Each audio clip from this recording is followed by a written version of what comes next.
যদি তার জবাবদিহিতা না থাকে। ভালো পোশাক, অতিরিক্ত ব্যবহার অনেক সময় আসক্তি করেছে, উদ্রিক্ত করেছে। সকলেই আমরা চাই শিক্ষার মানোন্নয়ন ঘটুক। কেন? কারণ শিক্ষা হচ্ছে, যদি এই যে বৈষম্য যদি আমরা নিরসন করতে চাই সমাজে, শিক্ষা হচ্ছে তার সবচেয়ে এফেক্টিভ বাহন। তার মাধ্যমেই আমরা বৈষম্য নিরসন করতে পারি। কাজেই এখানে আমাদের দিক থেকে কোনো রকমের এখানে আমাদের শ্রদ্ধতা থাকবে না, এখানে আত্মতুষ্টির কোনো ব্যাপার নেই। এখানে আমরা চাই আপনাদের কাছ থেকে আমরা শিখব এবং আপনাদেরকে নিয়েই আমরা এমন কিছু নীতি প্রণয়ন করব যার পরে আমরা বলতে পারি collectively we have achieved something. আসুন আমরা সবাই মিলে এমন ধরনের শিক্ষা ব্যবস্থা গড়ে তুলি, শিক্ষা প্রতিষ্ঠানগুলোকে এমন আকর্ষণের স্থান করে তুলি যাতে করে আমাদের ছাত্রছাত্রীরা, আমাদের ছেলেমেয়েরা, আমাদের নাতিরা তারা যেন সেখানকেই সকালবেলা ঘুমের থেকে উঠেই কখন তারা স্কুলে যাবে সেটা যেন তারা ভাবতে পারে।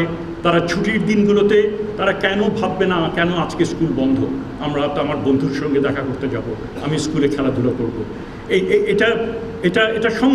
এটা সম্ভব যদি আমরা নিজেদেরকে এইভাবে একটু চিন্তা ভাবনা করি এবং নিজেদেরকে ওদের চাহিদাগুলো যদি নিজেরা আত্মস্থ করে সেই হিসেবে যদি নীতি প্রণয়ন করি। আজকে অতীতে বিভিন্ন সময়ে খুব ক্রূর রাজনীতির কারণে কিভাবে স্কুলগুলো নানান সমস্যার মধ্যে পড়েছে, আমরা সেই অবস্থা থেকে যেন পরিত্রাণ ঘটে তার জন্য আমরা চেষ্টা করছি।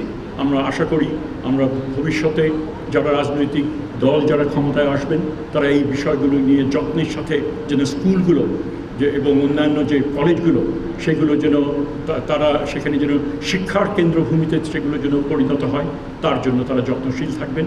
আমাদের দিক থেকে যতটুকু করার আমরা ততটুকু করব।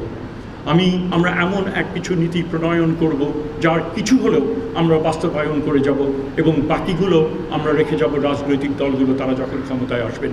এবং আমাকে যে নতুন এক সম্ভাবনার দ্বারে আমরা এসে পৌঁছেছি, আমরা আশা করি যৌথভাবে আমরা সেই সম্ভাবনার দ্বার আমরা উন্মোচন করব এবং একই সাথে নতুন প্রজন্ম তারা যেন যোগ্য নাগরিক, শুধু এই দেশের নাগরিক না, তারা বিশ্ব নাগরিক হিসেবে তারা যেন প্রতিষ্ঠা লাভ করতে পারে।